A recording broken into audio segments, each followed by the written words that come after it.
Comment être un bon ami pour soi et pour les autres? Il est important de vous évaluer et de vous demander: est-ce que je suis un bon ami? Est-ce que je me traite et traite les autres avec respect, amour et compassion? Est-ce que j'éprouve de l'empathie pour mes amis? La définition de ce qu'est un ami intime varie d'une personne à l'autre, mais il existe des caractéristiques de base, comme l'entraide, la disponibilité et la fiabilité, l'écoute, l'empathie et la confidentialité, la bienveillance et la réciprocité.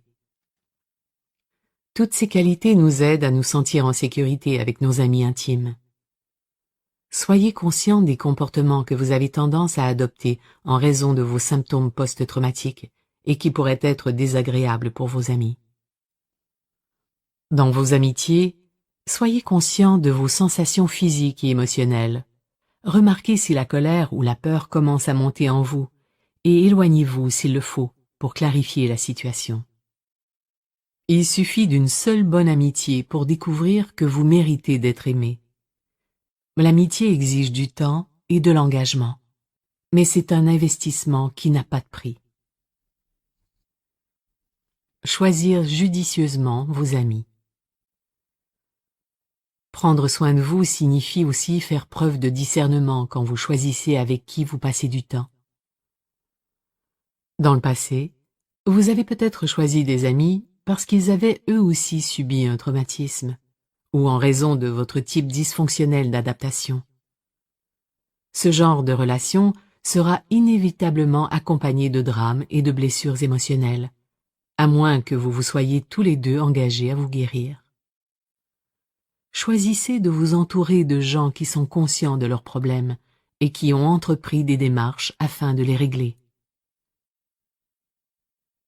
Comment détecter et éviter les amis dépendants au drame? En vous détoxifiant de votre dépendance au drame, vous pourriez vous éloigner temporairement ou en permanence de personnes qui alimentent leur dépendance. Vous devez prendre des mesures fermes pour vous guérir. Ayez de la bienveillance pour vos amis qui ont encore une dépendance, mais ne laissez pas leur influence vous faire dévier de votre cheminement sain.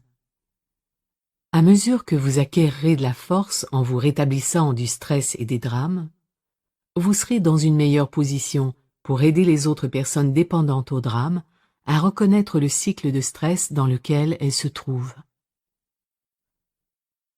Vos signaux d'alarme internes. Votre corps est par nature sensible aux énergies et aux intentions des autres. Après avoir subi un traumatisme, vous devenez par mesure de protection encore plus vigilant face aux autres autour de vous. Lorsque vous êtes avec des amis ou de nouvelles connaissances, vérifiez vos signaux d'alarme interne. Ils vous alerteront dès que vous serez en contact avec une personne dépendante au drame. Soyez à l'affût et repérez des signaux comme ceci. Vous ressentez de l'ennui ou de l'anxiété parce qu'elle répète sans cesse les mêmes histoires. Vous vous sentez utilisé car il s'agit d'une relation à sens unique, où c'est vous qui donnez sans arrêt. Vous désirez éviter cette personne. Vous avez l'impression de perdre votre temps en étant avec elle. Vous avez des réactions somatiques en sa présence, comme une douleur physique ou une maladie. Vous vous sentez coupable, comme si vous deviez quelque chose à cette personne. Après le départ de la personne, vous vous sentez épuisé et vidé de votre énergie. Ces signaux d'alarme ne se manifesteront pas dans une amitié saine. Si jamais un ou deux signaux d'alarme se présentent dans une relation saine, vous serez à l'aise de les confronter et de résoudre la question. Si vous vous sentez indigne en raison de votre expérience traumatique ou si vous avez peur des gens, vous devrez procéder lentement et doucement avec vos amitiés, un pas à la fois.